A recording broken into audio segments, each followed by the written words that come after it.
టీడీపీతో జనసేన పొత్తు ప్రకటించినప్పటి నుంచి వైసీపీ నేతలు అనుకూల మీడియా కుతకుత ఉడికిపోతోంది. లోకేష్ని పవన్ని విడగొట్టి వేడుక చూడాలని చాలా వెయిట్ చేస్తున్నారు. పవన్ కళ్యాణ్ సైలెంట్గా ఉన్నా, టీడీపీ నేతలతో కనిపించకపోయినా, లేదంటే చంద్రబాబు పవన్ కళ్యాణ్ మీటింగ్ ఆలస్యమైనా వీరి మధ్యన ఏదో జరిగింది అంటూ వార్తలు వండివార్చారు. జనసేనకు సీట్ల పంపకంలో టీడీపీ అన్యాయం చేస్తుంది అంటూ వైసీపీ వాళ్ళు గగ్గోలు పెట్టారు.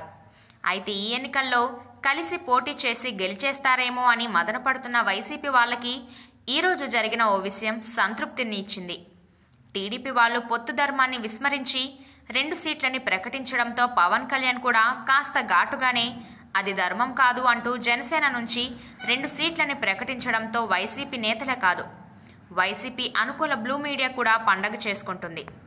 చంద్రబాబుకి పవన్కి చెడింది. ఢిల్లీకి వెళ్తున్న పవన్, టీడీపీలో టెన్షన్.